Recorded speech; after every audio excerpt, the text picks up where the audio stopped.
suis en train de clôturer ces enseignements sur la destinée que j'ai commencé depuis...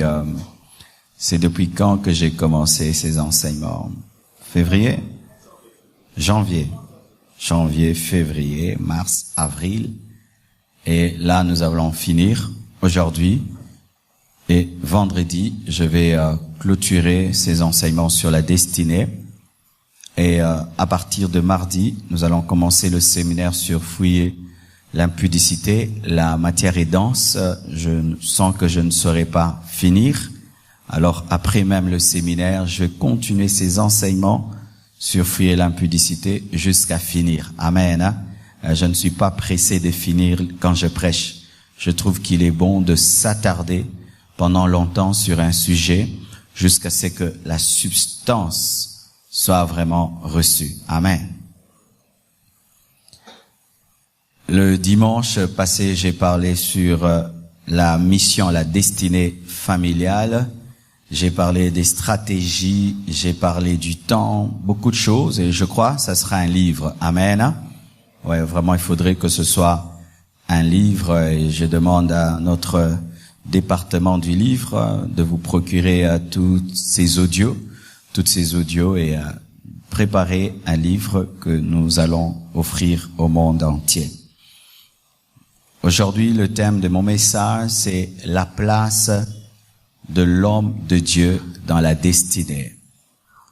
La place de l'homme de Dieu dans ta destinée. Tu peux regarder ton voisin, tu lui dis, la place de l'homme de Dieu dans ta destinée. Celui de droite, celui de gauche, celui de devant, celui de derrière, celui qui te boude. Acclamons le Seigneur. Nous sommes debout. Nous allons lire Éphésiens 4, versets 11 à 16.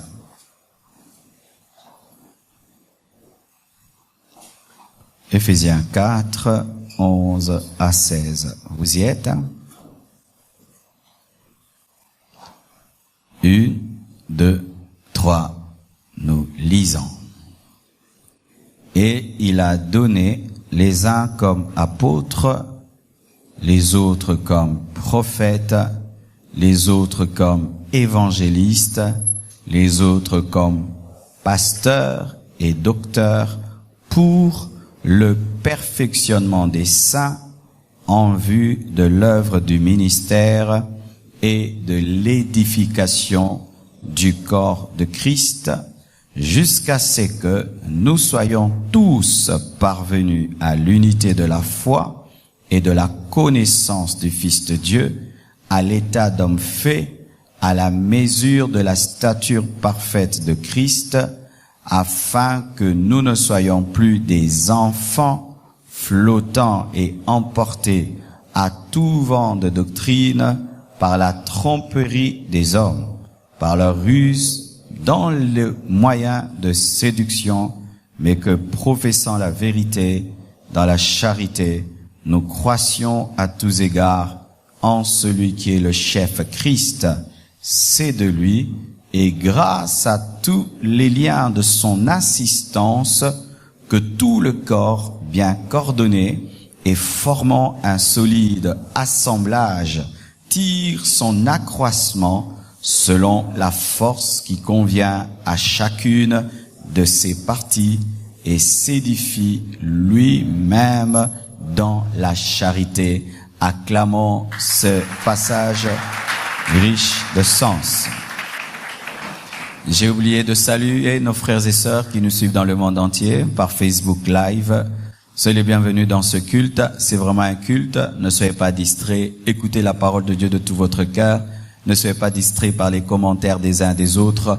Faites réellement votre culte. Et pour tous ceux qui nous suivent, qui disent comment je vais contribuer, allez sur notre site internet marcelotunasiofficiel.com et vous saurez comment même contribuer à ce ministère. Amen.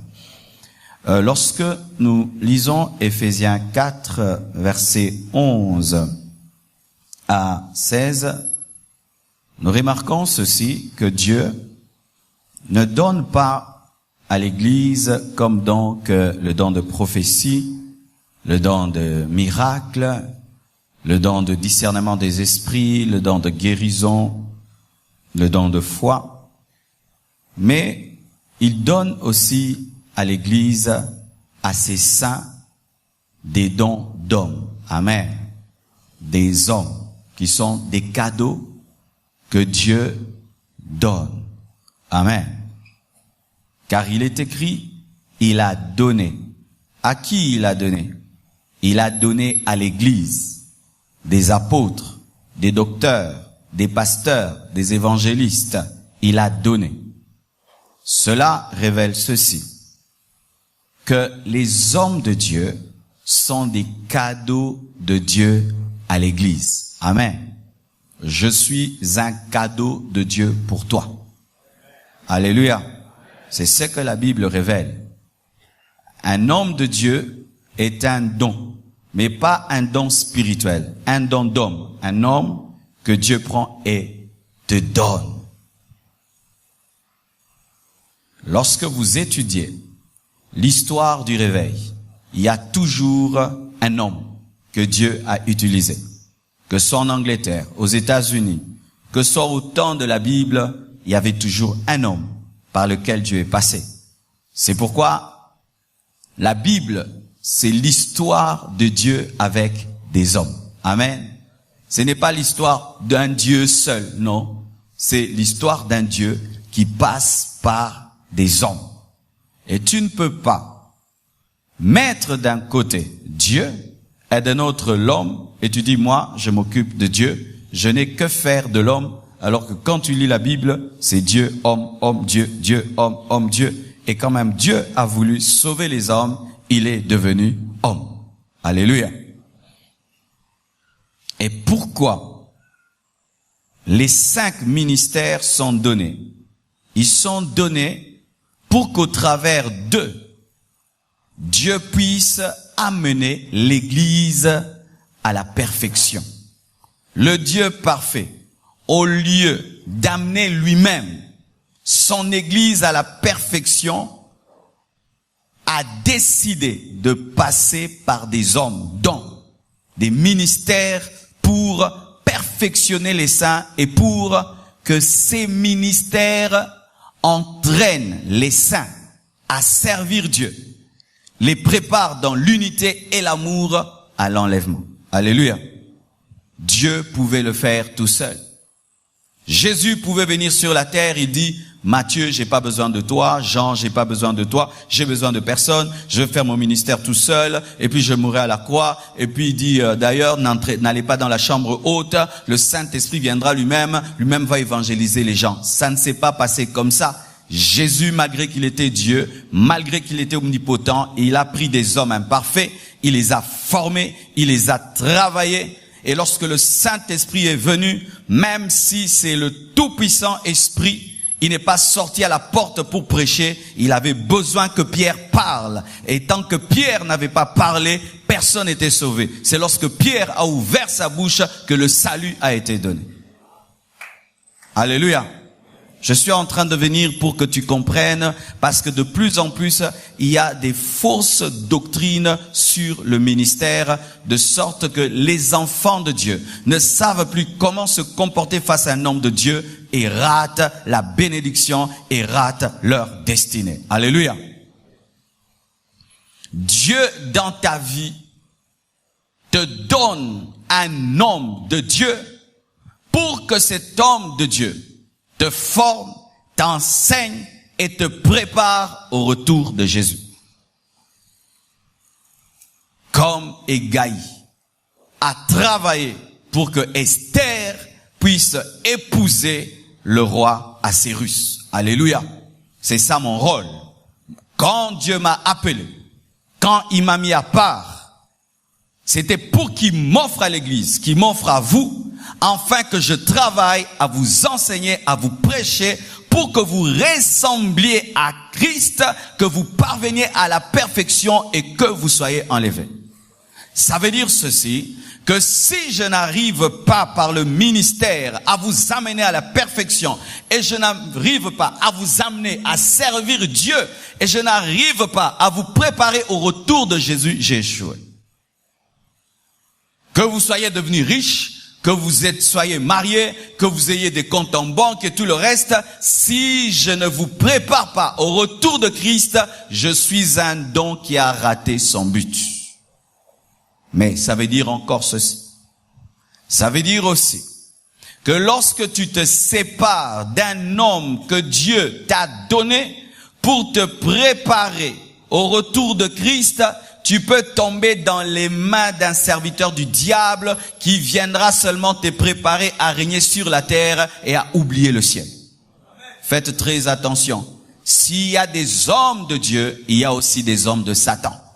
C'est pourquoi, frère, on n'abandonne pas un homme de Dieu que Dieu t'a donné par un coup de tête. Amen. Hein? On ne fait pas ça. Déjà, dans le mariage, est-ce que quelqu'un peut divorcer comme il veut? Oh non, cette femme, je l'abandonne et tout. Mais il y a des gens qui quittent des hommes de Dieu que Dieu a établis dans leur vie, qui leur a donné pour les préparer à la sainteté au retour de Jésus-Christ. Il dit, je quitte.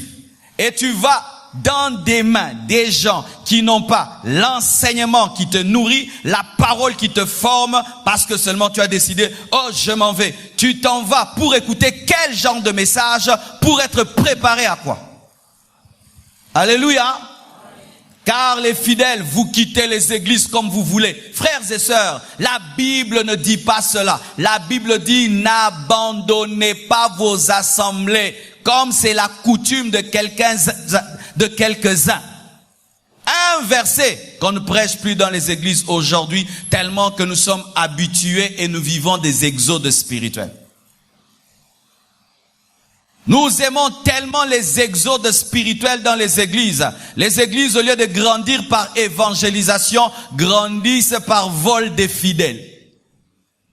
Et ainsi, on ne dit plus aux gens de ne pas abandonner leur assemblée, car si tu dis aux gens de ne pas abandonner leur assemblée, alors ils doivent rentrer dans leur assemblée. Bien-aimés frères et sœurs, écoutez ceci. On ne quitte pas une église pour la quitter. On ne quitte pas une église parce qu'elle n'est pas climatisée. On ne quitte pas une église parce que le pasteur ne parle pas un bon français. On ne quitte pas une église parce que les gens sont pauvres. On ne quitte pas une église parce qu'elle n'est pas chic, bon genre. Alléluia. On quitte une église lorsqu'il y a une fausse doctrine. On quitte une église lorsque le Saint-Esprit n'agit pas. Mais quand tu quittes une église où Dieu t'a établi et où il a mis un homme de Dieu avec la parole de Dieu, avec la sainteté, la crainte de Dieu, tu as quitté ta destinée, car celui qui abandonne sa nourriture a abandonné la santé et celui qui abandonne la santé a choisi de mourir. Alléluia. C'est ça qui tue les gens. Ils pensent que les églises, c'est comme des écoles. Je quitte Massamba, je vais à Loupio. Je quitte Loupio, maintenant je vais à l'école belge. Non, non. Tu es la brebis de Jésus et c'est Jésus qui te dirige. Lorsque j'étais infidèle, bien-aimé, voici ce qui m'est arrivé. J'ai donné ma vie à Jésus-Christ par une apparition de Jésus-Christ dans ma salle de bain à l'âge de 15 ans.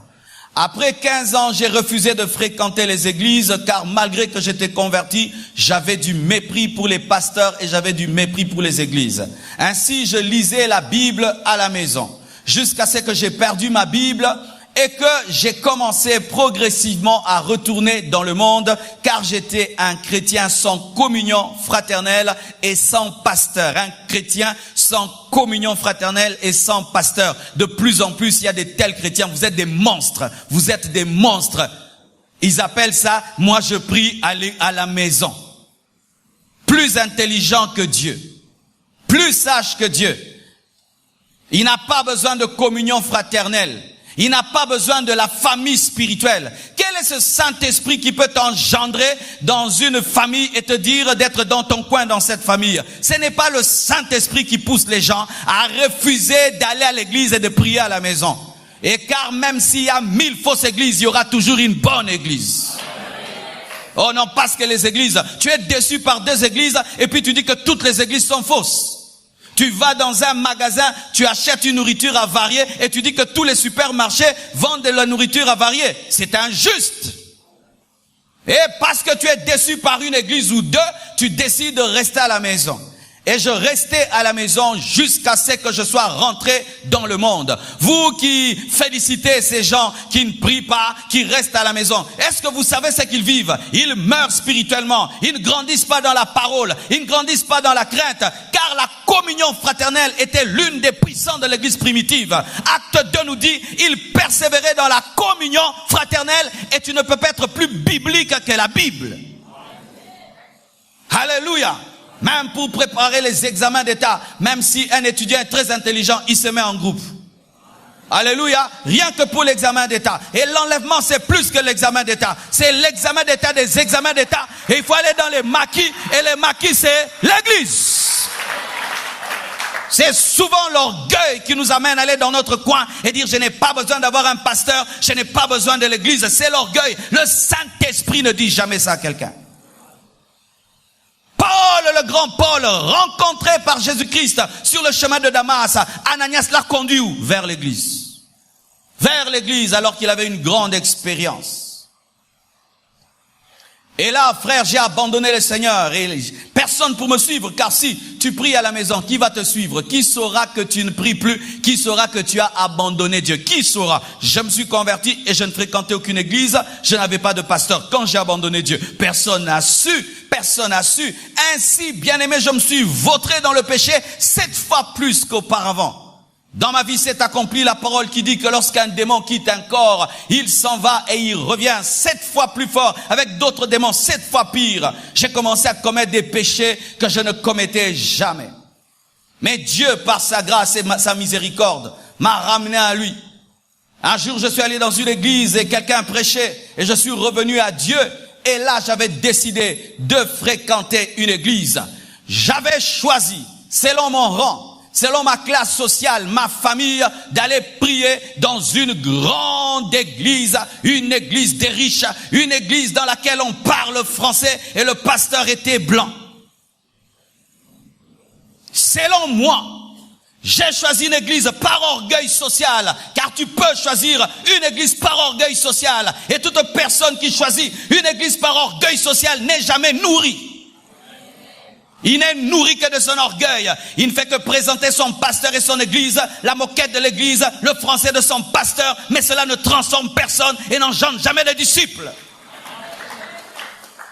Comme certains ici, vous priez dans cette église, pourquoi? Parce que je parle bien. Vous priez ici, pourquoi? Parce qu'il y a des gens en classe. Vous priez ici, pourquoi? C'est l'église de Limité où il y a des jeunes. Frère, tu ne seras jamais nourri. Ce n'est pas un club des jeunes ici.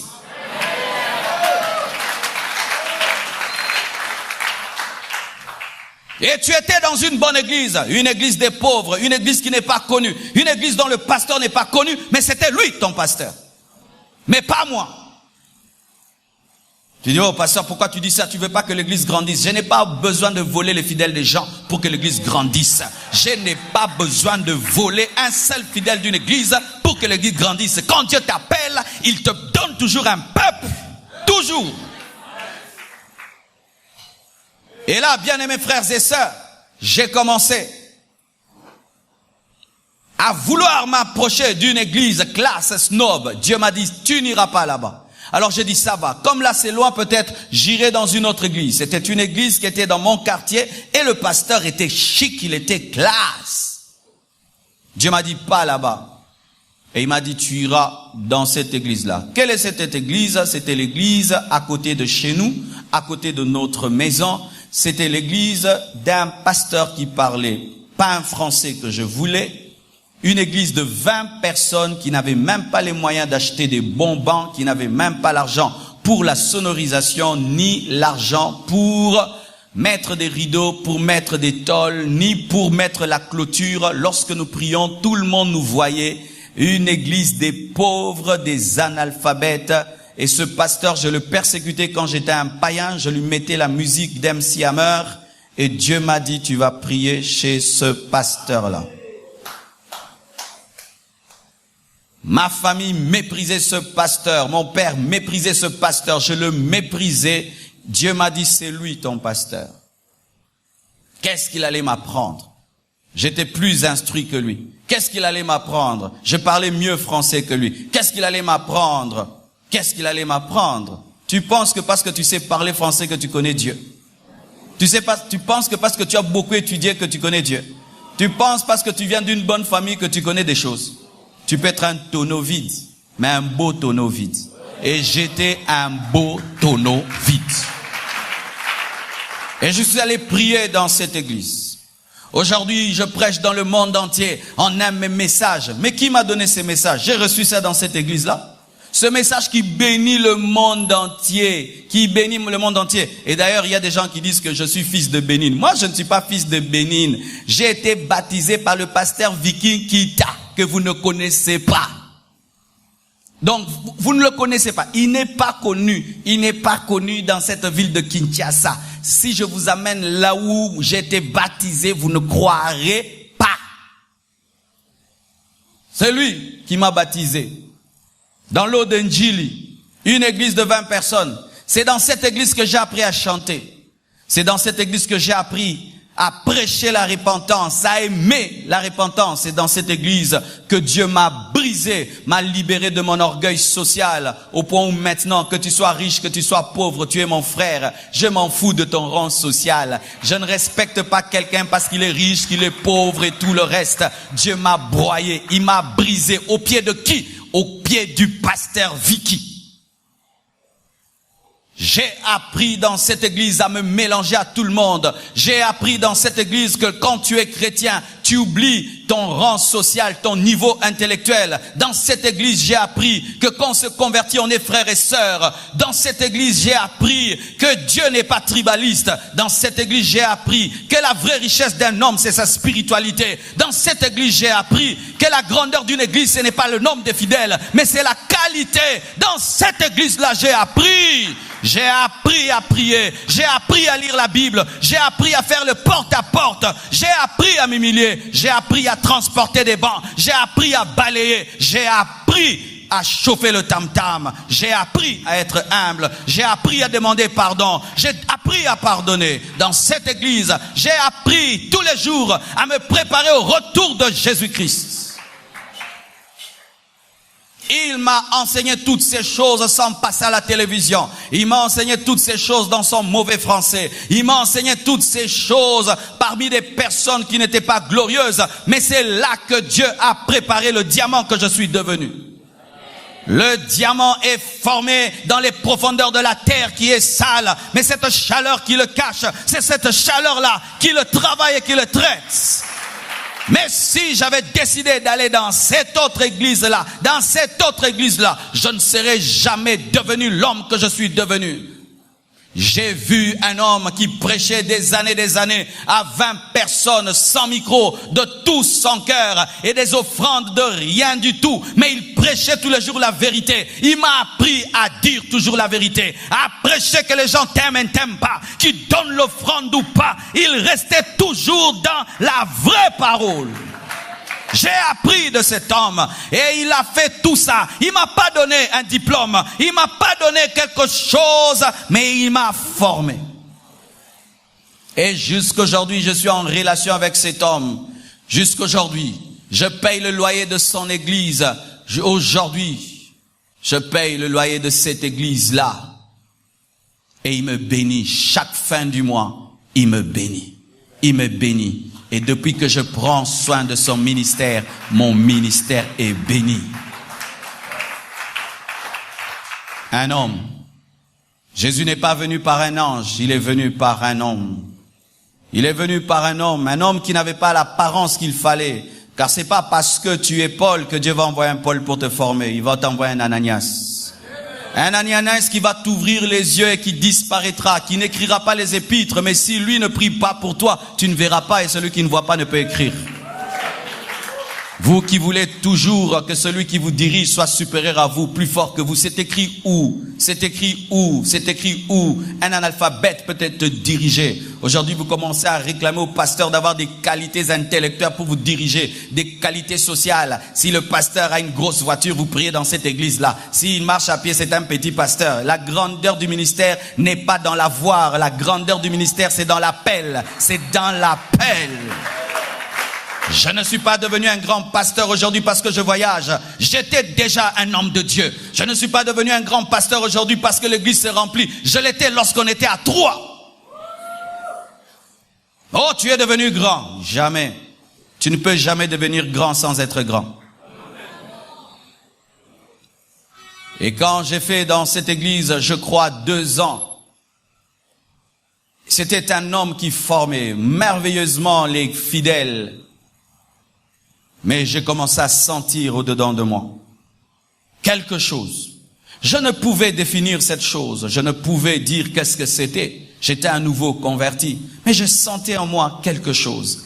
Quelque chose qui avait besoin d'être nourri et qui avait besoin de sortir. J'ai commencé à sentir cela.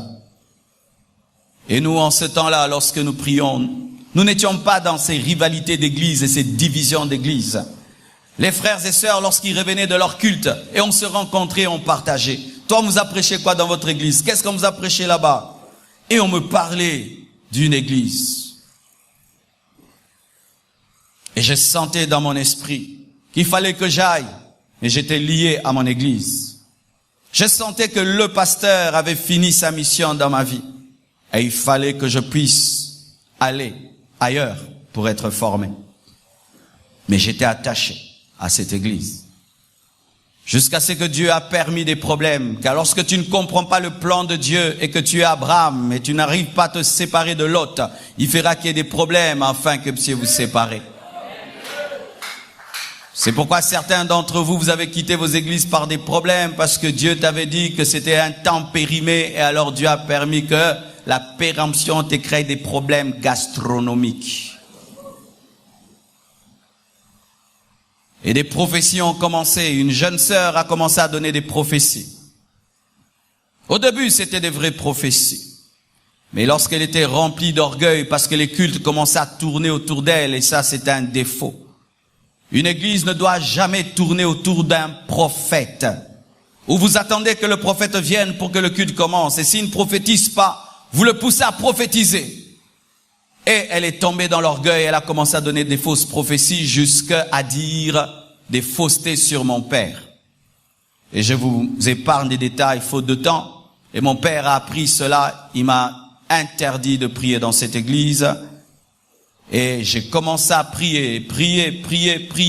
Et j'ai entendu une voix audible à l'extérieur de moi après un jeûne de 7 jours. Et là, je vous assure, je crois, j'avais déjà 18 ans. Une voix audible à l'extérieur de moi qui me dit, va à Rukozizi. J'entends une voix. On ne choisit pas un homme de Dieu par staff. On ne choisit pas un homme de Dieu parce que ses affiches sont belles. On ne choisit pas d'être auprès d'un homme de Dieu par manipulation. On ne choisit pas d'être auprès d'un homme de Dieu par positionnement financier ou matériel. On est placé par Dieu car on est la brebis de Dieu. Et j'entends, va à Rukozizi. Je connaissais l'avenue Rukozizi. Je savais. Mais je ne savais pas ce qui s'y passait. Alors je suis allé causer avec quelqu'un. Des fois il vient ici d'ailleurs. Il travaille à la sécurité quelque part. Il priait avec nous dans cette église de ce pasteur, mais il fréquentait déjà l'église de Rukozizi. J'ai dit, j'ai entendu une voix me dire va Rukozizi. Elle a dit Rukozizi. Mais il y a l'intercession de Flaming Fire là-bas. Tu vois, je te parle souvent d'une église là où il y a le feu, la puissance grave. Oui, mais c'est là-bas. Il me parlait de cette église, mais jamais j'y suis allé par moi-même. Quand j'ai entendu la voix, alors j'ai dit j'irai. Et j'étais là, j'allais. Et quand j'entre Je demande, on me dit, c'est la permanence de l'église Flaming Fire. Et du haut de l'étage, il y avait un homme de Dieu appelé Roger Moupati. Il a son église aujourd'hui, la Colombe, au niveau du camp GD, de Lemba. Il m'a vu, avec mon sac, mon uniforme. Et puis il m'a dit, tu viens, sans que je dise quoi que ce soit. Tu viens d'une bonne église où on t'a formé pour prier, pour craindre Dieu, le caractère, mais tu sens que tu as aussi l'appel au ministère et Dieu t'a envoyé ici pour que tu sois formé à être un serviteur de Dieu. Tout ce que je sentais. Mais dans cette église d'où je venais, j'avais tellement vite grandi qu'on voulait déjà que je sois prédicateur. Je dirigeais l'intercession. J'étais parmi les personnes les plus influentes de l'église. Et Dieu me dit d'aller là-bas. Et il me dit, viens, tel jour, il y a intercession. Je vais à l'intercession.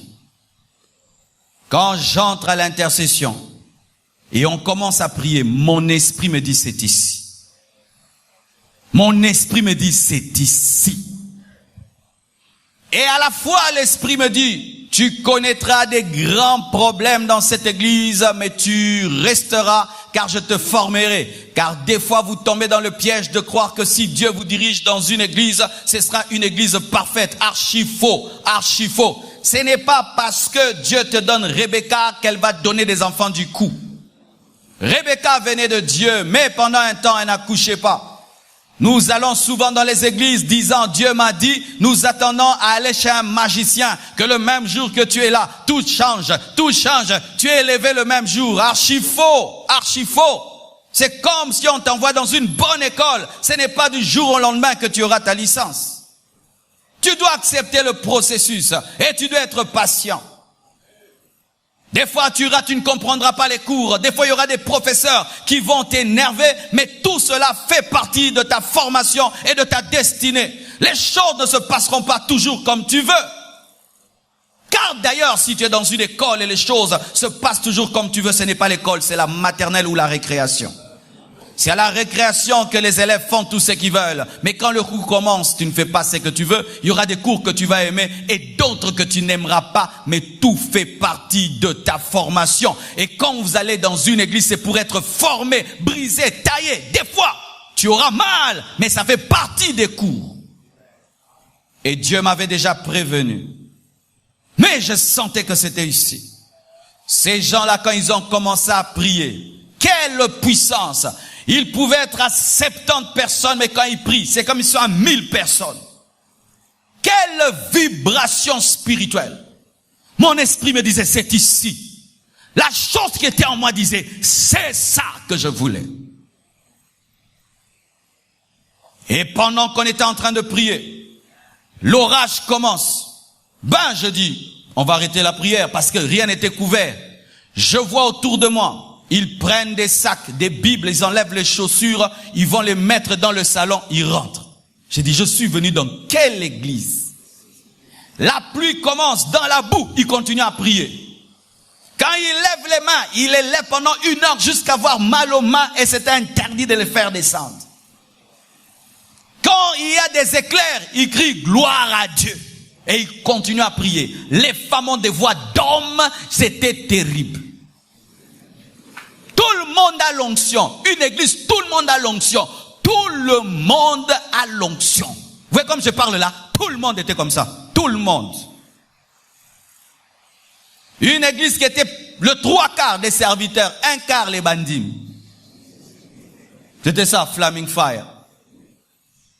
Cet homme de Dieu n'avait pas la grâce d'avoir une grande église. Il n'avait pas la grâce d'organiser terriblement l'église, mais c'était un formateur des géants. Et je ne le connaissais pas. Je pensais que celui qui avait prophétisé sur moi était le pasteur, vu déjà le niveau spirituel qui manifestait. Et après, quand c'était le modérateur, je pensais que c'était le modérateur, vu le niveau qui manifestait.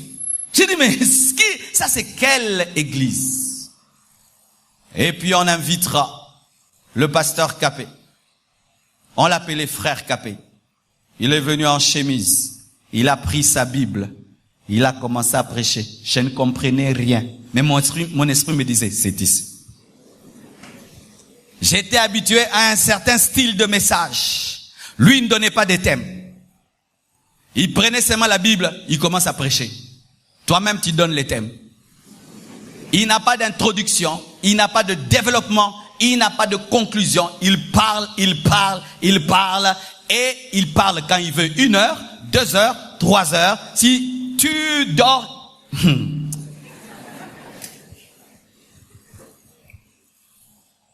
J'étais à ses pieds de cet homme de Dieu.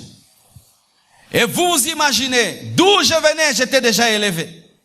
J'arrive dans cette église, après que le pasteur Capé prêche, il dit, qui veulent servir Dieu dans cette église? L'esprit me dit, va. Je vais. Et il dit, prions. On commence à prier. Qu'est-ce que je vois? Je vois des bancs. Dieu m'a dit, tu porteras les bancs dans cette église. Je vois des bancs sous la gloire de Dieu. Dans cette église, tu porteras les bancs. J'ai dit, ah, moi je viens de cette église-là. Presque prédicateur, dirigeant de l'intercession. Ici, porteur de bancs. Il dit, si tu es fidèle avec les bancs, je te donnerai les hommes. Et puis j'ai dit, je porterai les bancs. Mais ce que je ne savais pas, c'était des bancs qui pesaient. Et ce que je ne savais pas, c'est que cette église ne priait pas là. Là, c'était l'intercession à Rukozizi, mais le culte, c'était au niveau de Super, dans l'hôtel, j'ai oublié le nom, l'hôtel Avenir. Vous imaginez, on quittait Rukozizi vers Terminus et on priait à Super et il fallait prendre les bancs de Terminus jusqu'à Super et puis les ramener. J'ai appris à porter les bancs. C'est plus de 100 mètres, 200 mètres, tu vas. Et on dit, Marcelo, toi qui là-bas voulais déjà être prédicateur, ici on te fait porter les bancs. Tu as reculé. Oui, des fois dans la vie, il faut reculer. C'est pourquoi quand tu quittes une église, tu vas dans une autre où Dieu te dit d'y aller. Si tu étais prédicateur, tu oublies. Tu étais grand ceci, tu oublies. Tu recommences à zéro. Même les médecins ne peuvent pas opérer quelqu'un sans avoir ausculté eux-mêmes la personne. On n'opère pas quelqu'un avec les informations d'un autre médecin.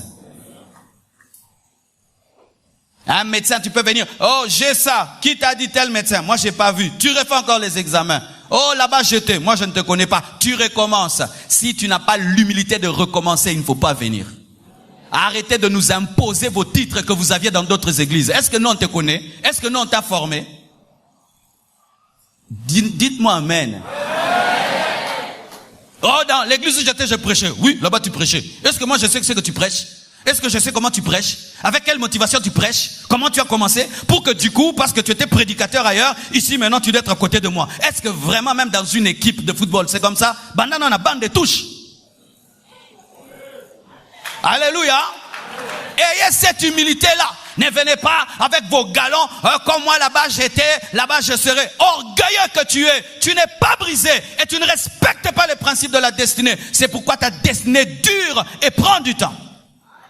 Oubliez qui vous êtes. Recommencez à zéro. Arrêtez de brandir qui vous étiez auparavant.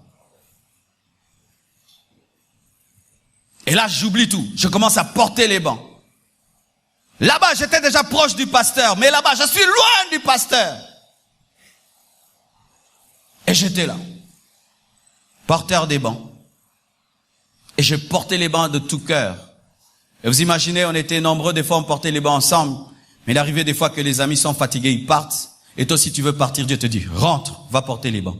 Je dis, pourquoi tu me demandes à moi de porter les bancs? Eux aussi, ils doivent porter les bancs. Va porter les bancs. Les bancs ne sont pas arrangés. Va arranger. Après, j'ai arrangé l'église. Avant que le pasteur prêche, j'ai balayé l'église. J'ai posé son tapis. Je mettais sa chair. C'était mon seul travail. Mettre les tapis de mon pasteur pour qu'il prêche bien. Arranger des rideaux pour qu'il prêche bien. Et on n'avait pas les moyens d'acheter les rideaux, on mettait des pagnes. Chauffer le banc, le tam-tam, pour qu'on joue bien au tam-tam. Être à la porte. Et moi, j'étais pas des gens de portier où tu es là-bas et tu es distrait. Non, moi j'étais à la porte et j'ai donné des paroles de connaissance. J'ai évangélisé les gens à la porte. C'est d'ailleurs comme ça que j'ai rencontré Papa Jean-Marie. À la porte de l'église, il passait. Je l'ai invité d'entrer. Je n'étais pas à la porte parce que je ne supporte pas le culte. Je n'étais pas dehors parce que j'ai pas envie de prier et je fuis le culte dehors. Et après Dieu m'a vu. Car quand tu es fidèle, Dieu te voit. Tu n'as pas besoin de t'agiter devant le pasteur. Agite-toi devant Dieu et Dieu t'élèvera. Dieu t'élèvera. Bien-aimé, je peux vous dire qu'il y a Dieu. Ici, Dieu connaît chacun de vous. Il connaît chacun de vous. Mon frère, si dans le secret, tu es le meilleur des collaborateurs dans cette église, ne t'en fais pas, Dieu t'élèvera. Même si tu es au coin là-bas, mais tu es celui qui va nous aider. Dieu te prendra là où tu es. Il t'amènera jusqu'ici. Je te dis, Dieu le fait toujours. J'ai vécu ce Dieu-là. Et auprès de cet homme, j'ai appris à prêcher. Auprès de cet homme, j'ai appris la foi qui déplace les montagnes. Auprès de cet homme, j'ai appris à libérer la puissance de Dieu, à prophétiser, à être un homme de Dieu discipliné, un homme de prière, un homme de jeûne, un homme qui croit toujours. J'ai vu ça en lui et je l'ai pris. Pendant 4 ans, j'étais à ses pieds. Si je faisais seulement un culte, je n'ai pas écouté mon pasteur. J'étais malade et j'allais chercher les gens. Il a prêché quoi aujourd'hui? Et nous, en ce temps-là, il n'y avait pas de CD. Il n'y avait pas de supports. Donc, si tu n'écoutes pas, tu n'écoutes pas. Il n'y a pas de YouTube et de Facebook. C'est ce qui vous tue des fois. Alors qu'on était dans YouTube, dans Facebook, live et ça live. On va te donner une prophétie sur YouTube. On va t'équiter sur YouTube. Si je rate une prédication, je vais demander aux amis, il a dit quoi? Qu'est-ce qu'il a dit? Qu'est-ce qu'il a dit? Il a dit aujourd'hui ça. C'était si tu rates une semaine, tu sens que tu es en retard. Mais aujourd'hui, il y a des gens, mais s'ils n'écoutent même pas le pasteur, ça lui fait rien. D'ailleurs, d'autres même fuient d'écouter le pasteur. Tu es malade, tu ne comprends pas, tu es malade. Mais si tu n'as pas mangé une semaine, là, tu cherches tout le temps la nourriture. Tu n'as pas compris la place de l'homme de Dieu dans ta vie. 4 ans. Et pour ceux qui ne savent pas, moi, j'ai pas fait l'école biblique. Je suis allé 1 année, je me suis ennuyé, je suis parti. Il me disait des choses, ça m'embrouillait. Amen, hein? Ah oui, tout homme n'est pas appelé aller à l'école biblique. Vous savez ça? Ah oui. Aller à l'école biblique n'est pas une imposition. Il y a des gens, Dieu les a créés comme ça. Oui. C'est pourquoi ne dites pas, oh toi tu dois faire la théologie. Il y a des gens bien aimés, il n'a pas pris la comptabilité, mais il gère une entreprise plus qu'un comptable. Il a la comptabilité dans les sangs. Ah oui. Et bien aimé, auprès de cet homme n'avait pas fait la théologie, mais quand il prêchait, tu te dis, comment tu sais ça? Comment tu connais ça? Non, c'était grave. Jusqu'aujourd'hui, je n'ai pas encore vu un Congolais qui prêche comme lui. Et ce n'est pas parce que c'était mon pasteur. Je vous assure, jusqu'aujourd'hui, je n'ai jamais vu une telle dimension de révélation de la parole par l'esprit. J'ai jamais vu ça. J'ai jamais vu ça de toute ma vie. Pendant 4 ans, cet homme nous a formés. Il jeûnait, il vient avec des révélations, il vous prêche. Il jeûne, il vient avec des révélations, il vous prêche. 4 ans. Après 4 ans, nous étions des enfants. Le Seigneur lui a dit qu'il devait nous imposer les mains et ensuite dévaler aux États-Unis. Frères et sœurs, il nous a dit de jeûner. Et lui aussi, il a jeûné. À ses pieds, j'étais déjà devenu président des jeunes pendant 4 ans. Pendant 4 ans, c'est en étant président des jeunes que j'ai appris à être pasteur. 4 ans, président des jeunes. Et il a jeûné. Et il a prié pour nous. Et son onction est venue sur nous. Frères, sœurs, tu ne recevras jamais l'onction d'un homme de Dieu si tu ne l'as pas servi. L'onction de Dieu vient sur les serviteurs.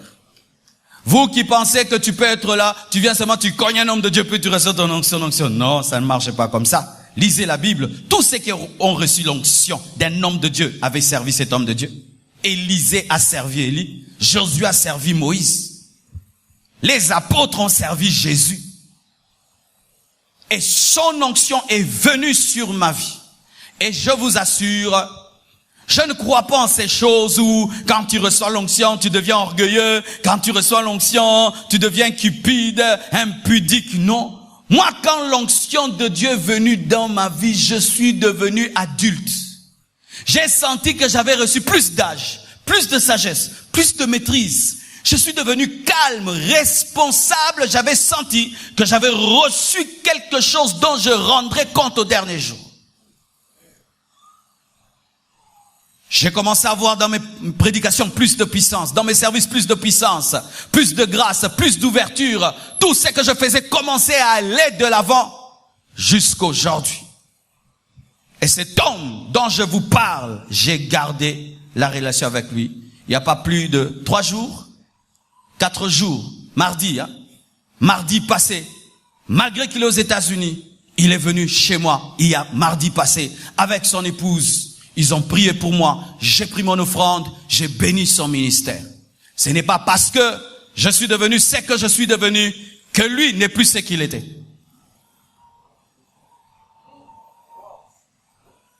Quel que soit ce que tu deviendras, un homme que Dieu a utilisé pour ta bénédiction, pour ta formation, tu devras toujours garder de la reconnaissance. Quelle que soit la grandeur. Et je vous assure, mes frères et sœurs, aujourd'hui, je me suis rendu compte qu'il m'a donné plus que l'argent. C'est pourquoi, à côté d'un homme de Dieu, ne cherchez pas l'argent, cherchez son onction. Je peux te donner l'argent, tu vas utiliser, ça va se perdre, mais l'onction va attirer l'argent, de génération en génération. Il m'a pas donné l'argent, mais il m'a donné l'onction. Comme Pierre a dit, je n'ai ni or ni argent, mais ce que je te le donne. Ce n'est pas qu'il n'avait pas l'or et l'argent. Il dirigeait déjà une église de plus de 5000 personnes. Mais il a dit, ce qui est important pour toi, ce n'est pas l'argent, ce n'est pas l'or, c'est la puissance. Ce n'était pas un pauvre Pierre. Le Pierre qui était devant le paralytique n'était pas pauvre. L'église primitive était déjà une église de plus de 5000 personnes, car dans Acte 2, il est dit, il y a eu des conversions de plus de 5000 personnes. Ce n'est pas qu'il n'avait pas l'argent, mais ce n'était pas ce qui était plus important.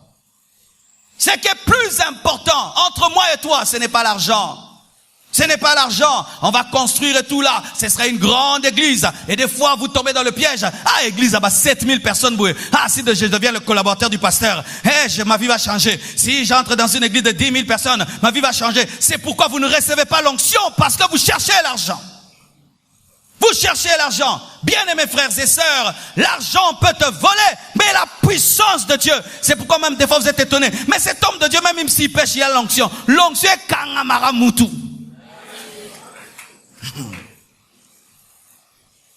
Et il est parti. Il m'a laissé sans rien. Il est parti. Il m'a laissé sans rien, mais il m'a laissé avec le manteau.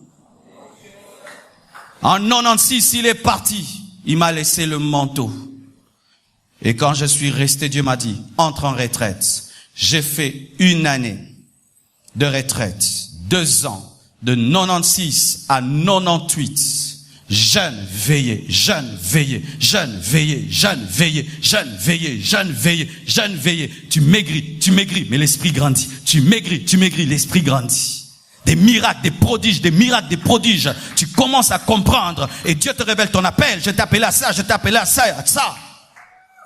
Mais, dans cette école, je n'ai pas eu que cet homme-là. Un autre aussi est venu. Cet homme m'a humilié. Il m'a humilié malgré mon onction. Il m'a mis à genoux devant l'église. Il m'a fait demander pardon à toute l'église à genoux là. Et j'ai accepté aussi cette école. Car souvent vous pensez que dans l'école de votre vie, il n'y aura que la gloire. Bien aimé, vous n'avez pas compris Dieu. Après que mon pasteur soit parti, il est parti, nous a laissé avec un autre qui était l'autre pharaon qui n'avait pas connu Joseph. L'autre pharaon qui n'avait pas connu Joseph était important, car c'est l'autre pharaon qui n'a pas connu Joseph qui permet la manifestation de Moïse. Car si le pharaon reste gentil, Moïse ne se manifeste pas. Et si Moïse ne se manifeste pas, vous ne connaîtrez jamais la puissance d'un Dieu qui est capable d'ouvrir en 2 la mer rouge. Bien-aimés frères et sœurs, les bonnes et les mauvaises choses travaillent pour la formation d'un serviteur de Dieu. pas que les bonnes choses. Non, non. Dans cette église, tu ne vivras pas que des bonnes choses. Détrompez-vous. Toi qui penses que tout sera rose et rose et rose. Archi faux, archi faux, archi faux. Un jour, okozwa ngondo. Ozwango. Et tu dois dire Amen. Merci Seigneur. Et j'étais au pied de cet homme. J'avais plus d'onction que cet homme. Je prêchais mieux que cet homme. J'avais plus de charisme. Mais Dieu l'avait établi sur moi. Et j'avais pas compris cela. Un défaut. Nous pensons souvent que pour que quelqu'un te dirige, tu dois avoir plus d'onction. Il doit avoir plus d'onction que toi. Archi faux. Archi faux.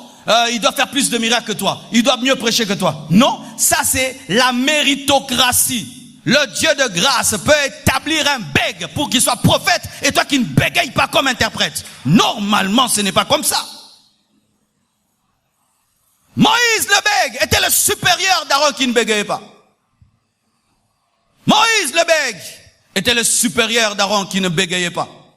Et moi, je pensais qu'il devait être comme mon pasteur. Il devait avoir plus d'onction que moi. Il devait avoir plus de paroles que moi. Ainsi, je lui manquais du respect. De la rébellion. La rébellion se manifeste lorsque tu choisis à qui obéir.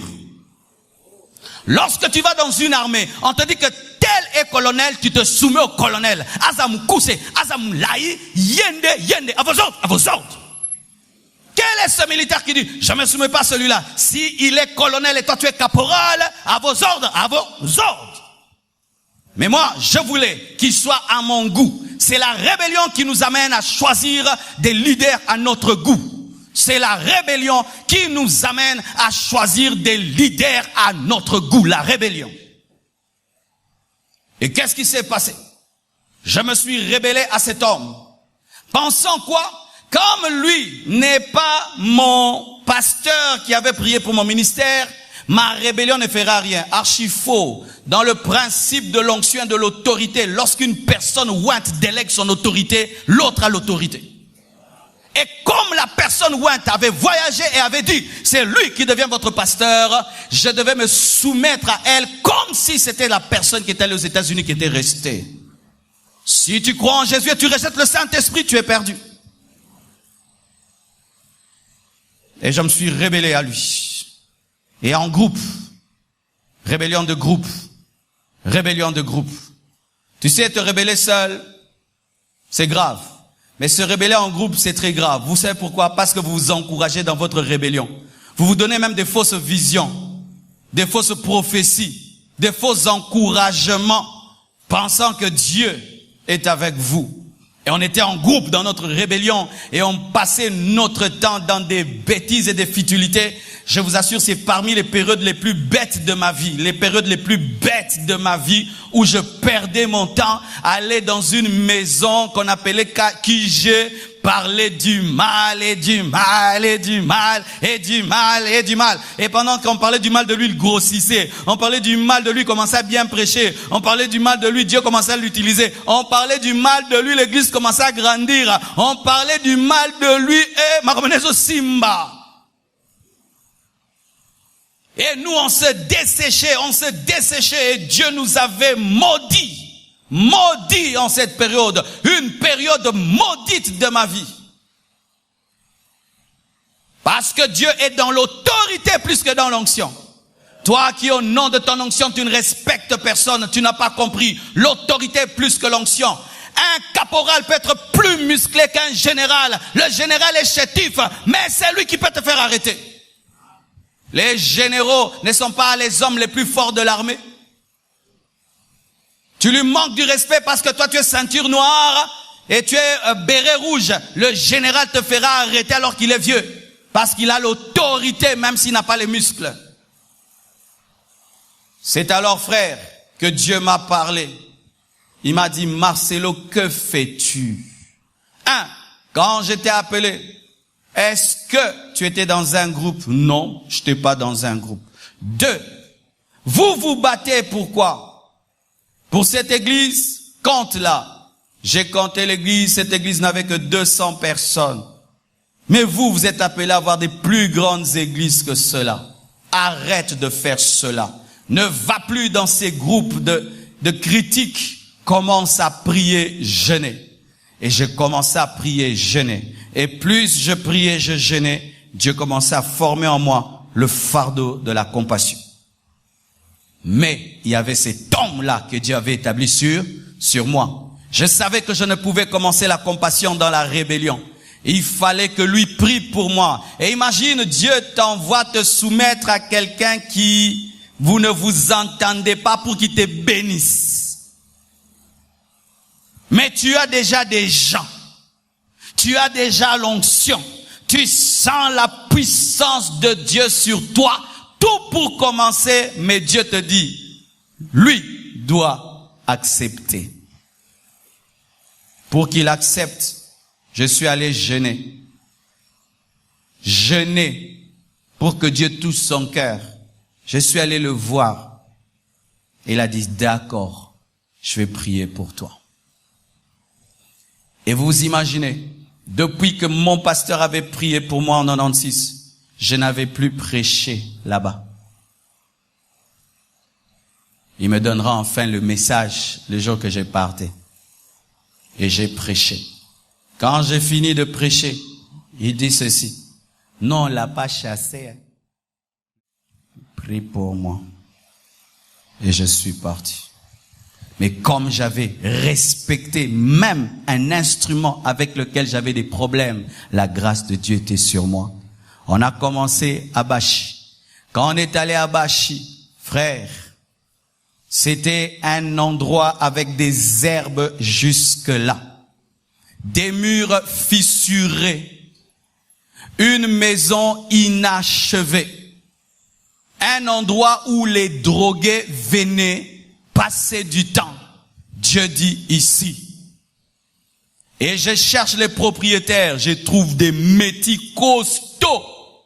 Baturaka ma bende. Et maintenant tu vas chercher la maison au Bangaba Beto. Imaginez en ces temps-là, je gênais tellement, j'étais tout petit comme ça.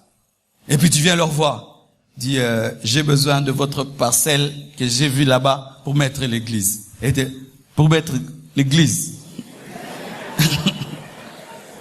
Tu es qui, pasteur? Là, tu n'as pas de nom.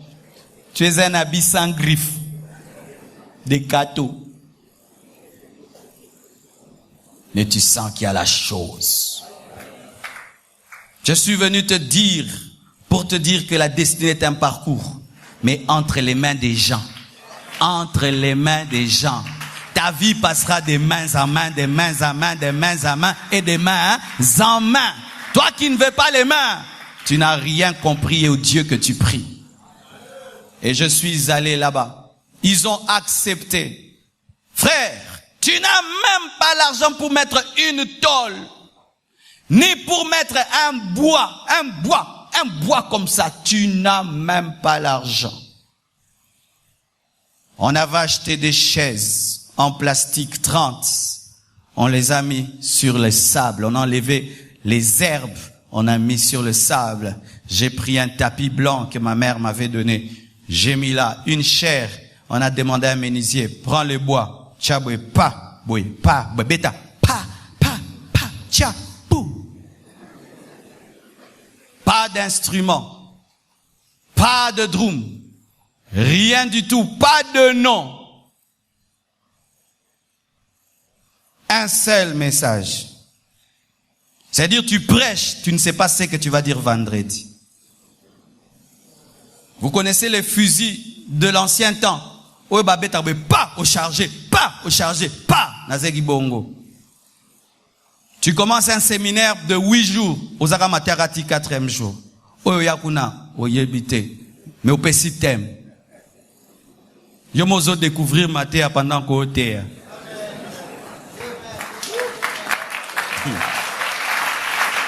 Oui. On met les bancs, on met les chaises plutôt.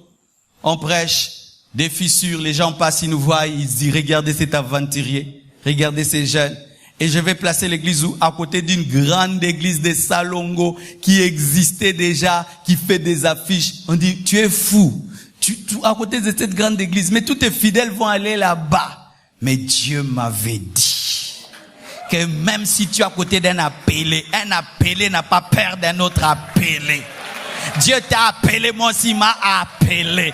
Dieu te connaît, moi aussi il me connaît. Dieu t'a dit des choses, moi aussi il m'a dit des choses. Dieu a déposé des choses en toi, moi aussi il a déposé en moi. Même si toi tu es connu, moi aussi je finirai par être connu. Kotika esprit. Bosani nyonso. Tu oublies tous les voisins. Tous les voisins. Tu viens seulement. Tu as à côté de côté. Tu côté de l'église. Au bimi. Moi, côté ton Dieu, tu as un côté. Ba fiche na bango tate. Ozongi ndaku. Rekadara baba balobi ote. Ozongi ka. Ozongi kaka. Ozongi. Ebandio kola. Ebandio kola. Ebandio kola. Un culte, deux cultes, trois cultes.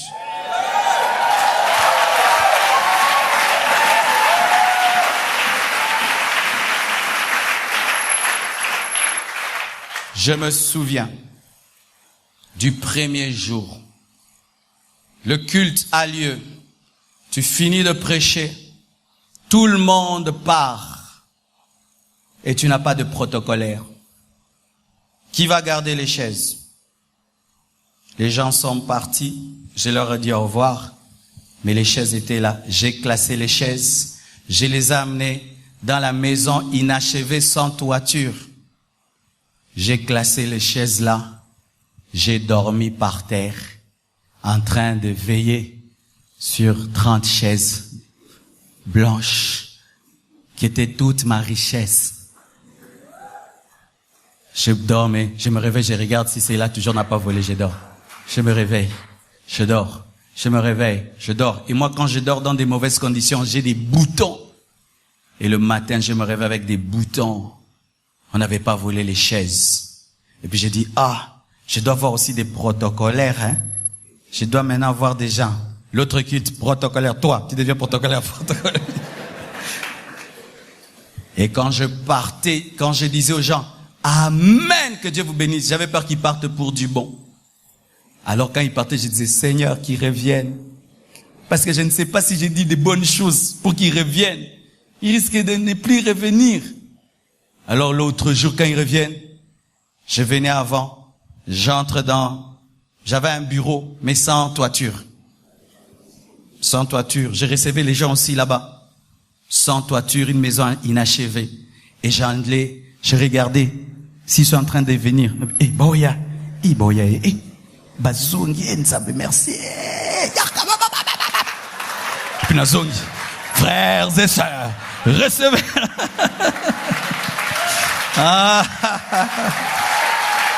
Oh non, il est fidèle, fidèle, fidèle, fidèle. Et un jour, on priait là. Une femme vient de l'Europe. Elle dit que c'est sa maison. Elle dit qu'on achète à $30,000. Bien aimé. J'avais même pas un temps l'argent pour acheter un synthé. Une fois na signé na kondi ma synthé mais na kokate na zongisa.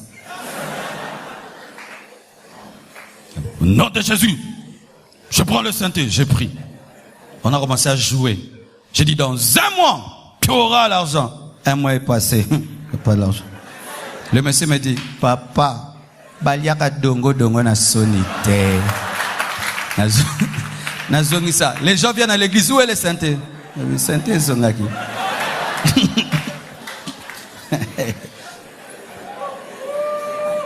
Ouais. This is my story. Non, on n'a pas touché à la magie. Petit à petit, on n'a pas touché à la magie. Non. Persévérance, détermination,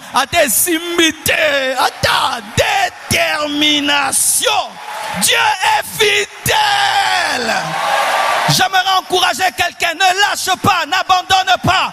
Peut-être que toi, tu n'es pas pasteur, mais dans le domaine de ta vie, ne lâche pas. Si avec moi il était fidèle en tant que pasteur, dans tes affaires, dans tes études, dans ce que tu fais, Dieu est fidèle, mais ne lâche pas. Tiens bon, va jusqu'au bout. Oh Jésus, merci de m'avoir aidé à ne pas lâcher. Alléluia. Et quand on a rendu ce synthé, on est allé chercher un synthé à notre niveau. C'était un synthé qui jouait des sons comme sous l'eau. C'était un son bizarre, c'était comme un orgue. C'est avec ça qu'on a composé la plupart de nos cantiques. Un son bizarre. Et quand elle a dit qu'on vende, qu'on achète à 30 000, on n'avait pas 30 000. On a pleuré, Seigneur.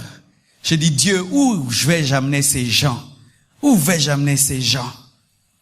Et une fille est venue, elle a dit, pasteur, ma mère a une école en face. Est-ce que vous pouvez venir commencer à prier là? Et on a traversé. On priait dans une salle d'école. C'était une salle de récréation. C'est-à-dire quand il n'y a pas culte, c'était la récréation. Donc si tu viens à l'église le matin, il n'y a pas culte, il y a l'école. Et les élèves écrivent sur les murs. S'ils ratent les examens d'État, ils cassent la chair. Et ils entrent dans les toilettes en désordre. L'église sent mauvais. Il fallait tout le temps ranger les toilettes, tout le temps. On a travaillé dans cette école-là. Et l'église est arrivée jusqu'à 600 membres. Malgré ces conditions. Mais sur ce chemin, il m'est arrivé de manquer à manger. De manquer même du thé. De manquer où manger, où me laver. Où tu vas visiter quelqu'un, tout ce qui te dit ne te préoccupe pas. Tu aimerais lui dire, je peux aller me laver dans ta douche. Ou si on vient pas te voir avec la nourriture, tu n'as pas quoi manger. Ou tu tiens une croisade, tu rentres, tu n'as pas quoi manger. Je me souviens une fois, j'ai prêché en pleine prédication. J'ai eu du noir. J'ai vu noir, vertige. C'était pas l'attaque, j'avais faim. Le suc gastrique monte jusque dans ta bouche. La bouche devient amère. Pendant un temps, tu restes calme, seulement il est qui au continuer ma terre. Et tu ne dis rien à tes parents. Ou tu vis dans la maison d'un fidèle un jour, on te chasse de cette maison. La nuit. Tu vas vivre dans un garage avec une toilette penchée, sans porte. La toilette ici, la douche là-bas dehors. Quand il pleut, si tu te laves l'eau de Dieu de la pluie et l'eau du bassin. Et un jour même, malgré que j'habitais ce garage, petite mousse en bas, tu fermes avec un crochet. On vient me dire à la fenêtre, Marcelo, tu dois quitter ici. Pourquoi? Quelqu'un avait volé des choses dans leur garage. Et, nous aussi on a été pris dans les groupes des voleurs. C'est pas qu'ils avaient dit que j'avais volé, mais vous voyez quoi? Ça avait dérangé et j'ai quitté là-bas. Jusqu'à trouver une maison. Comment j'ai trouvé une maison? J'avais un scanner. Je suis allé chercher quelqu'un des Madova, je ne sais pas, des banques Lambert. Je lui ai donné ça pour qu'il me prête un peu d'argent, que je trouve quand même une maison parce qu'on m'avait chassé la nuit quelque part. Mais Deléoria, Mbongeoyate. Et si ça passe, et m'a dit, j'ai pleuré devant Dieu. Et une femme est venue, elle a dit, Dieu m'a dit de te donner $400. C'était la somme précise que je devais avoir. Et quand je suis allé, j'entre dans cette maison. Tu regardes comme ça le plafond, détruit.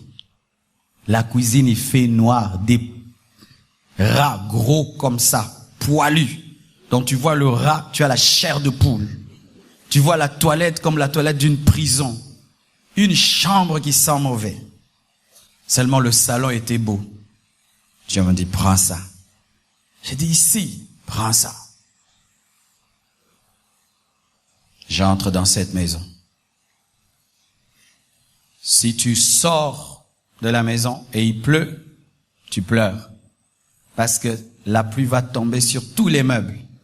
Mais quand tu es là, tu déplaces les meubles et tu mets des gobelets, tu mets des seaux. Et quand tu dors, il pleut même sur ton lit.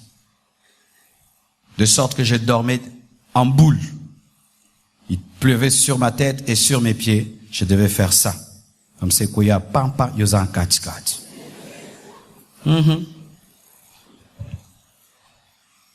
C'est quand j'ai rencontré Blanche.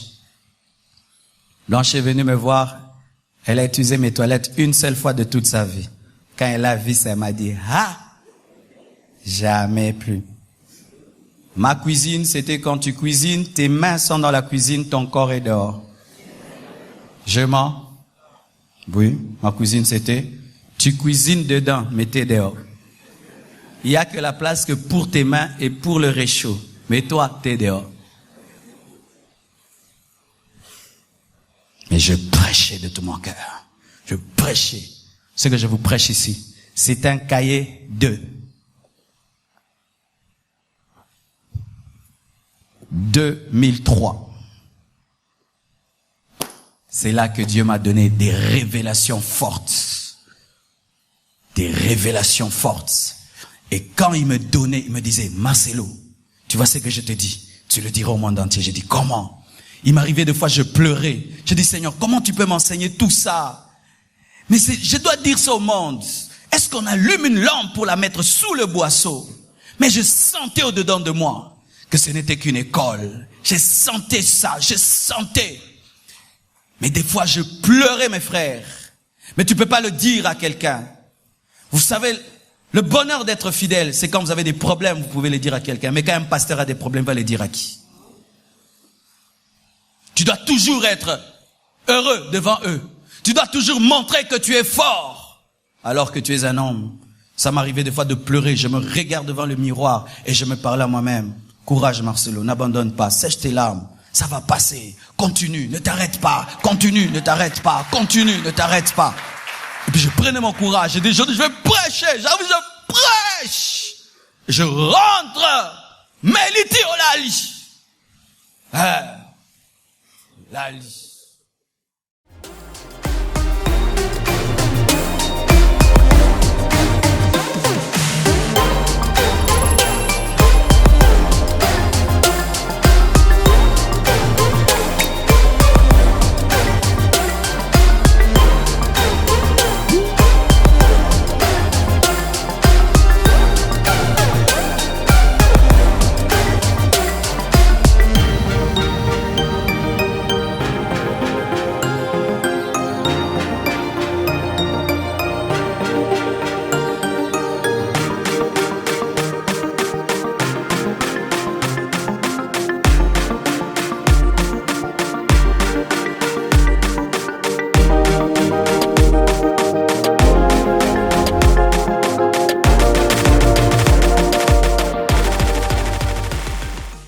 Tu veux faire un séminaire de 7 jours, bilambe kokaka 2 jours. Skobe taraba, bouleversement. Bouleversement. J'avais une chaussure rouge Bordeaux, Weston, Santiago jusqu'ici. Alors, quand j'ai prêché, j'avais chaud. J'ai coupé ça. J'ai comme une demi-botte.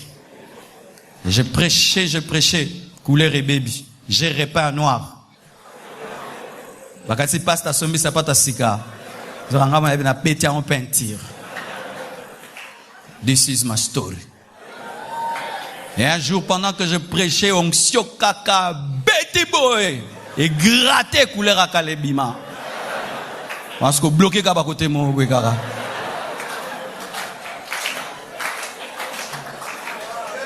Je me souviens une fois, je suis allé prêcher dans une église. L'onction était sur moi. Et mon oncle m'avait prêté des chaussures en daim. J'ai bien aimé, j'avais bien aimé, bah. La semelle reste. Il n'y a que la partie de devant qui est collée. Je vais bien aimer. Alors j'étais sur place. Tu sais, Dieu, tu sais. J'ai changé de style. Quand j'ai fini la prédication, j'ai dit fermez les yeux. J'ai fait ça. Je me suis assis. Après le culte, je ne bougeais pas. Je reçois tout le monde assis. Quand il commence à partir. Ah oui, j'ai fait ça. Tu prêches de tout ton cœur. Tu prêches.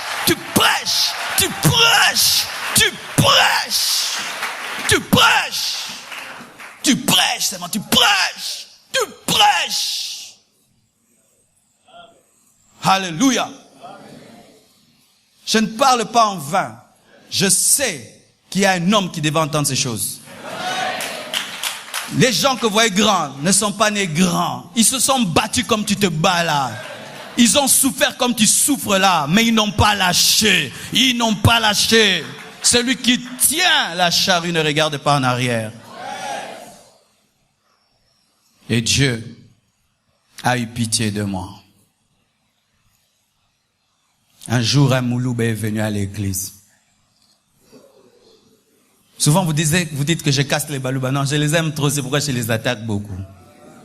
Il est venu. Il m'a dit, pasteur, je ne peux pas t'amener en Bujimaï. Là-bas, nous aimons la parole. Tu vois les choses que tu dis là? Non, nous on aime. Viens nous prêcher. Il m'a payé le billet. Papa Vincent. Lui, il est devenu ma famille. Il m'a amené à Mbujimaï.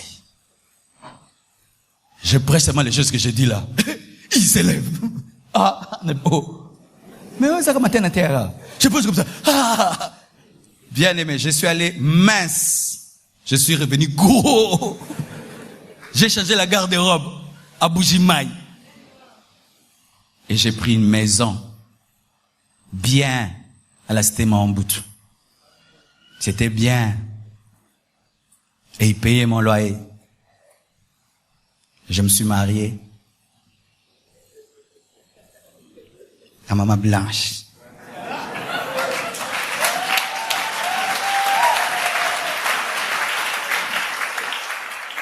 Et chaque fois que j'avais un enfant, Dieu élevait ma vie. Un autre enfant, Dieu élève ma vie. Et puis il m'a dit, tu quittes Lemba. Viens ici. Et Dieu a envoyé quelqu'un, une jeune fille. Respectez les hommes dans vos vies. C'était la fille d'un pasteur, mais avec un grand rêve. Elle habitait Limete. Quand j'ai dit, on cherche une parcelle, je ne vais pas entrer dans les détails. Elle nous a amenés ici.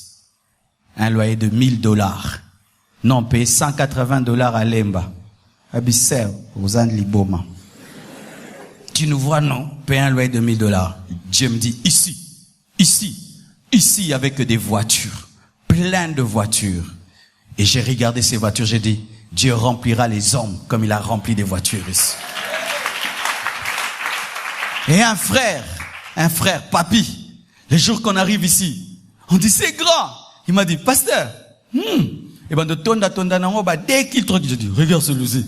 Il a 2-3 kills. Dieu m'a dit, j'ai parlé dans sa bouche. Et aujourd'hui, cette église peut acheter une parcelle à $1 million.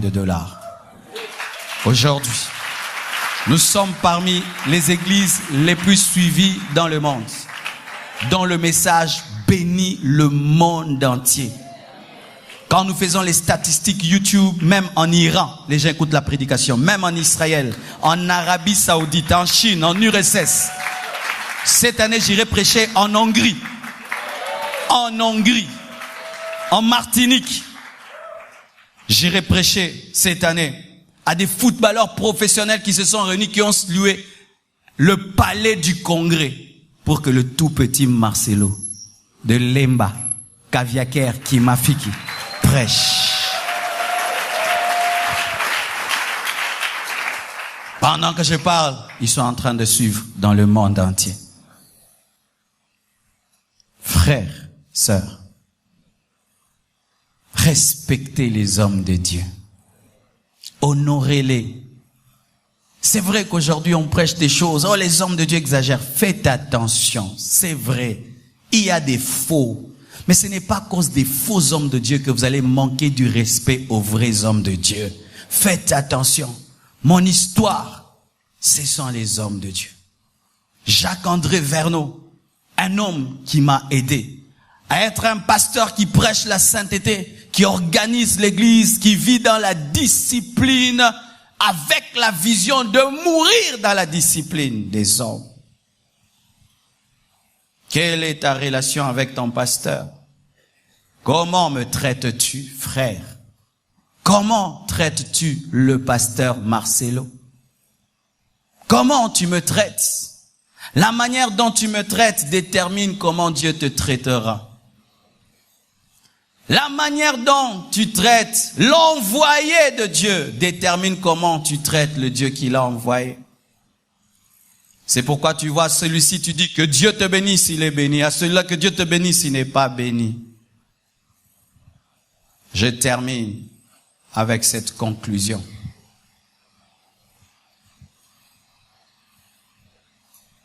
Beaucoup de chrétiens auraient été plus grands que ce qu'ils sont s'ils avaient changé la manière dont ils traitent les hommes de Dieu. Si tu vois David, cherche, il y a un Samuel quelque part. Si tu vois Timothée, cherche, il y a un Paul quelque part. Si tu vois Élisée, cherche, il y a un Élie quelque part. Frères et sœurs, Dieu m'a établi dans ta vie comme un Paul, comme un Élie, comme un Moïse. Et quelle est ta relation avec moi? Une attaque que j'ai eue dans ma vie, parmi les plus grandes. J'allais à Flaming Fire. Et un jour, un ami vient me dire que sa mère qui prophétise a reçu la vision que mon pasteur était magicien. Et que tout ce qu'il nous faisait, c'était la magie. Cela avait secoué ma foi. Quand j'allais l'écouter, je ne l'écoutais plus bien. Quand il prêchait, je l'écoutais plus bien. Quand il priait, je cherchais à regarder en lui des choses pour confirmer ce que la maman de mon ami avait dit. Et pendant cette période, toutes ces prédications, je les avais ratées. Lorsqu'on veut te priver de l'eau, on n'a qu'à insulter le robinet. On n'a qu'à dire que c'était un robinet empoisonné. On n'a qu'à dire que c'était un robinet rouillé. Pendant ce temps-là, tu ne vas plus boire de l'eau et tu vas mourir de soif. Et le Seigneur, heureusement, m'a dit, Marcelo, l'ennemi attaque ta foi en t'amenant à désacraliser la source de ta bénédiction. J'ai pris autorité sur cela et j'ai contredit mon ami jusqu'à ce qu'on a vérifié. Sa mère était une fausse prophétesse. Quand l'ennemi veut t'attaquer, il va faire que tu me considères plus comme un homme de Dieu. Que tu vois que je suis un homme. Qu'est-ce que les paroles d'un homme peuvent faire un homme? C'est seulement quand tu considères l'homme de Dieu comme l'homme de Dieu, que quand il dit sois béni, tu seras béni. Quand il prêche, tu dis que Dieu m'a parlé. Mais quand tu n'écoutes plus, comme écoutant l'homme de Dieu, tu diras, Marcelo a dit, ah, ça ce sont ses pensées, hein. Lui il dit ça, mais moi je crois le contraire, hein. Lui il a dit ça. Et là tu ne reçois plus rien. L'une des choses qui arrive aujourd'hui dans ce pays, où les gens vont prier dans les églises, mais ne reçoivent plus rien, parce que Satan fait un grand travail aujourd'hui pour que les fidèles n'aient plus confiance aux hommes de Dieu, ne considèrent plus les hommes de Dieu, ne respectent plus les hommes de Dieu. Ainsi, vous buvez à une source en doutant. Quand il prie pour toi, tu es en train de faire des contre-prières.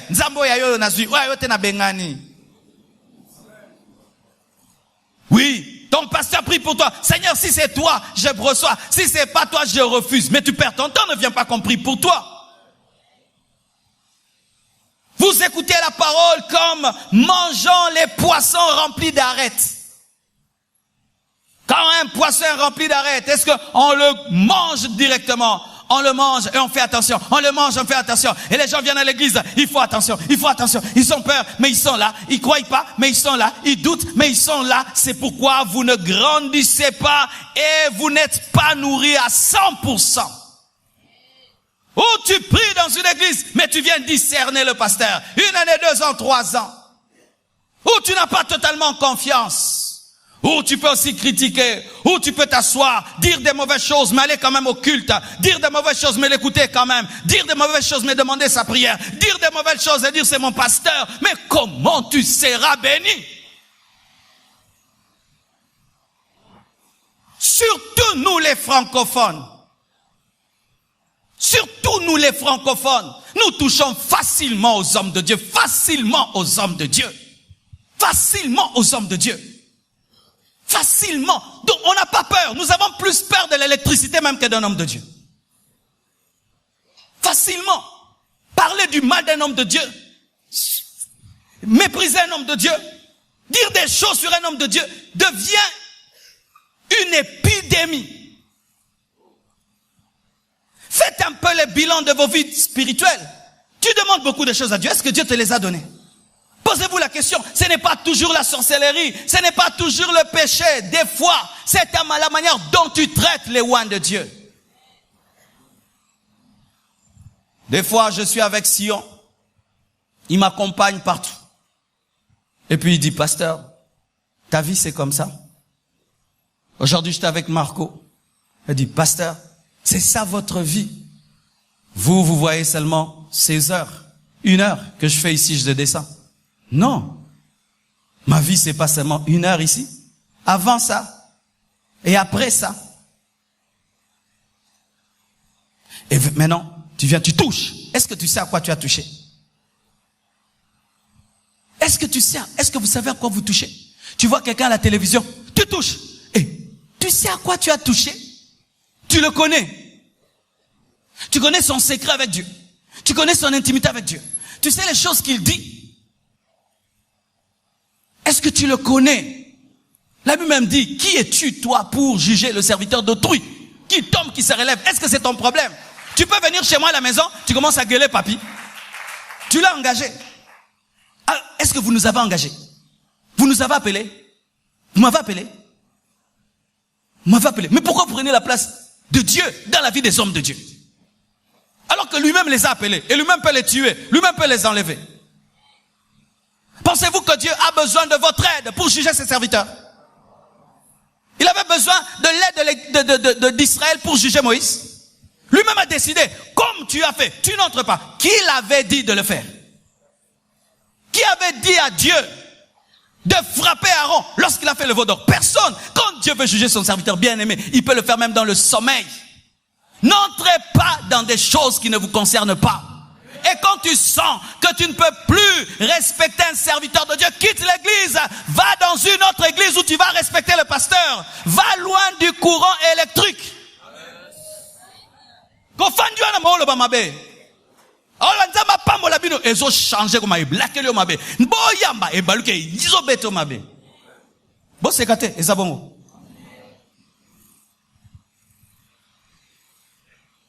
Alléluia. Une maladie. Au Nigeria, quand les gens se mettent ensemble, commencez-moi à parler du mal d'un homme de Dieu, les gens se lèvent, ils fuient. Ils fuient.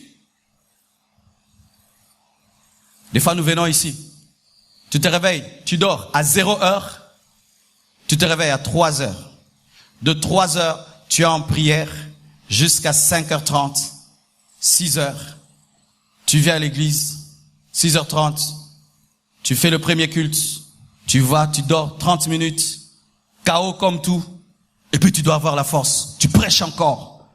KO. Je me change 3 fois et je transpire comme un footballeur 3 fois. KO. Tu es encore là-bas. Tu finis. Tu entres encore dans cette chaleur-là. Tu prêches encore. Et tu restes. Maman Mimi, des fois jusqu'à quelle heure? 20 heures. 20 heures. Vous tous, vous êtes rentrés chez vous. Vous êtes en train de regarder la télé. Vous êtes à Jardin d'Éden. Vous êtes dans des restaurants. Depuis 3 heures du matin. 20 heures. Ayant abandonné nos enfants. Depuis 3 heures. Et un tel homme, tu vas, tu dis quoi? Tu ne t'aimes pas, frère. Tu ne t'aimes pas. Dans ta destinée, l'une des choses qui te bénira, c'est la manière dont tu traites les envoyés de Dieu. Allez aujourd'hui, bombardez seulement l'ambassade des États-Unis. Allez seulement. Didi, ce n'est pas Donald Trump. Nous, c'est seulement cet ambassadeur-là. Bombardez seulement l'ambassade des États-Unis au Congo. Qu'est-ce qu'il y aura? La guerre. Entre qui? La grande puissance viendra intervenir pour une petite maison qu'elle a déposée dans votre pays. Peut-être ils louent même cette maison. Ils ont mis seulement un drapeau et un homme pour les représenter. Vous touchez à un homme. Toute une nation vient vous combattre. Maintenant, Dieu t'envoie un ambassadeur et tu le touches. Qu'est-ce qui va t'avoir? Qu'est-ce qui va t'arriver? Qu'est-ce qui va t'arriver? C'est pourquoi ta vie est bloquée. Rien ne marche. Et Dieu même frappe tes enfants. Et il frappe toute ta descendance.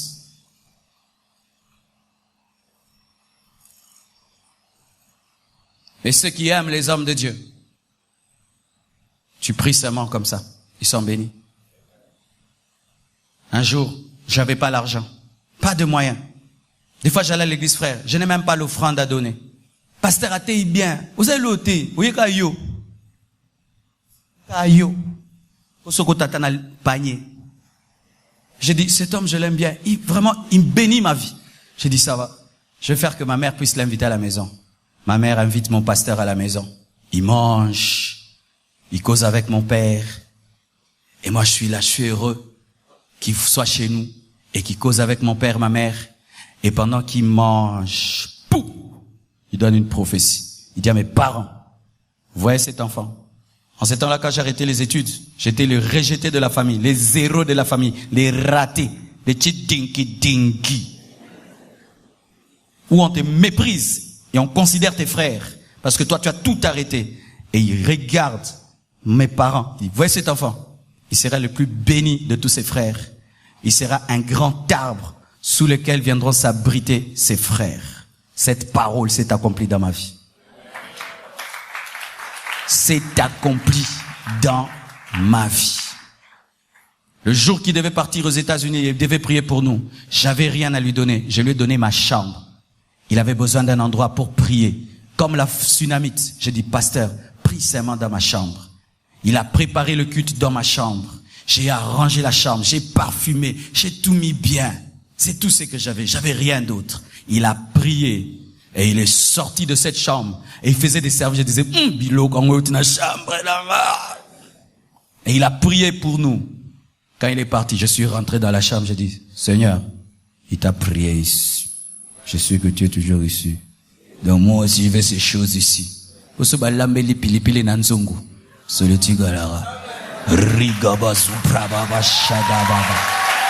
Et c'était dans ma chambre quand j'entre, même si j'ai pas envie de prier. Ragaba soto. Si je dors, même si j'ai pas le drap, je sens un drap sur moi. J'ai reçu des révélations dans cette chambre. La révélation de la compassion, je l'ai reçue dans cette chambre-là. Bien-aimés frères et sœurs, changez vos relations avec les hommes de Dieu et vos destinées changeront. Que Dieu vous bénisse.